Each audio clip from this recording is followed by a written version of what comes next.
Regalo ko sa'yo. Today, actually, I'm still sick. Yes, but I read this message. Hello, Ma'am May Heart Cares.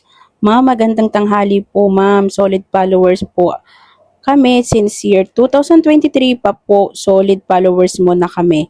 Tiga Bicol, Sorsogon po kami, Madam. Nandito po kami ngayon sa PTEX. Kayo po ang sadya namin dahil gusto po sana namin na makapagpa-picture sa inyo ng anak ko dahil mula noon hanggang ngayon followers mo po kami. Oh my God. Grabe itong message na to. Actually, first time ko makipag-meet sa followers ko na malalayo. Tara, puntahan natin. I didn't expect this message today. Yeah.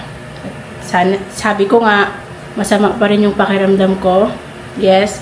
Pero dahil Pasko at nag-effort sila para makita tayo, tara, pasayahin natin sila. Kakayanin ko to, kaya ko to. Lalabas tayo para i-meet natin sila. So abangan ninyo yung pag-meet namin ng ating solid followers since 2023. So guys, nandito na tayo sa may Robinson. Check natin kung makikita natin yung followers natin na taga Bicol. Let's go! Ayan sila. Kasama niya yung anak niya. Lalaki nga si Kuya. Hello! Hello po. Taga saan po kayo? Ang layo. Solid follower mo kami, year 2000. Dahil mo namang dala. Oo ma'am, paano kasi yung paninda ng lola ko? Baka gusto mong ano ma'am, pakirin. So, nagtitinda sila ng, ano to? Peanut. Peanut yan? Pinipinat po. So, ayan. Nandito tayo. Kasi, buti kanina, nag-check ako ng message. Tapos yun nga. Nakita ko yung message nila. So, ayan. Nandito muna tayo sa McDonald's at papakainit muna natin sila. Yan, nag-order tayo ng food nila. Imagine nyo, napakalayo ng lugar na yon. From Bicol to Manila, grabe. At eto na nga, nakapag-order na ako ng McDonald's nila at pinakain ko muna sila. At syempre, hindi naman ina-expect ni Kuya na may dala tayong regalo para sa kanila. At eto na nga, Ng anak mo, sakto yan, pang 5 years old. Then, Yeah.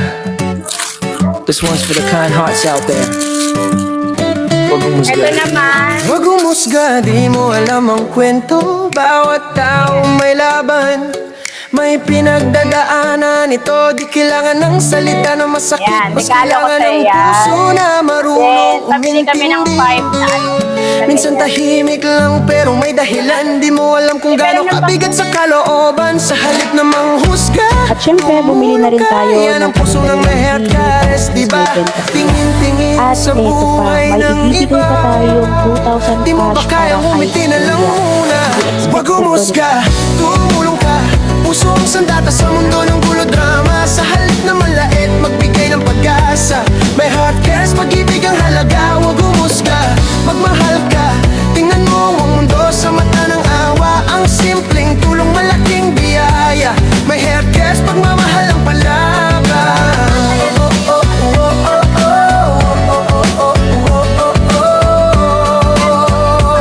May heart cares, pagmamahal ang palaban. Di ba mas masaya kung magtulungan kaysa magparinig at manghusga lang sa bawat galaw? May rason yan, huwag puro husga. Unawain mo naman, totoong saya galing sa puso.